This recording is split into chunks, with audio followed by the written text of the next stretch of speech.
Hi, Joe Hancock from Gulf Coast Fellowship. Today I want to talk to you about your eyesight and the evidence. Let me ask you a question. How much evidence is necessary for a person to recognize that Jesus is the Messiah, the Savior of the world? You know, Jesus believed in his day that there was sufficient evidence to make a verdict about his person and his mission. In fact, Jesus went on to say that those who demanded additional evidence were considered wicked or evil. That sounds kind of harsh, doesn't it? Jesus said that there had been throughout history people who had believed God's message with far less evidence than the people of his day had.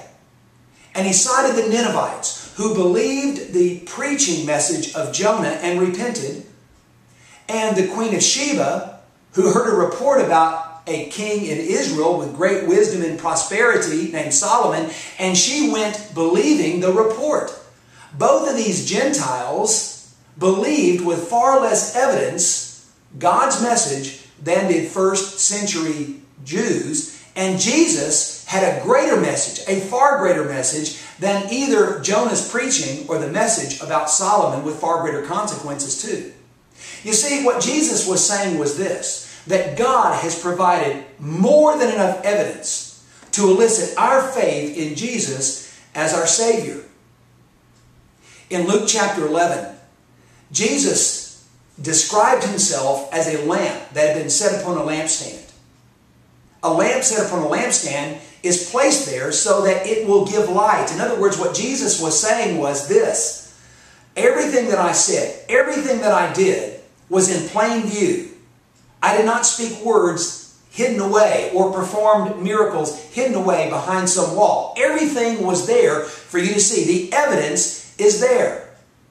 So if after an examination, an honest examination of the evidence that God has provided about Jesus and his messiahship, a person cannot place their trust in Jesus as their Savior and Lord, what's the problem? The problem is not the evidence. Either it's quantity or quality. Rather, the problem is with the person. You see, after Jesus described himself as a lampstand placed upon a table for all to see, he then exhorted everyone to examine their eyesight, to ask whether or not what they are seeing is light or darkness. We have a responsibility. And so if you can't, after an honest examination of the evidence God has provided, believe that Jesus is the Messiah, the problem again is not the evidence, it's you. Are you willing to recognize that you may be the problem? If you would like to hear more from this message, go to our website, gulfcoastfellowship.org, click on the media page, and download the sermon entitled, Eyeing the Evidence. Until next time, go in grace.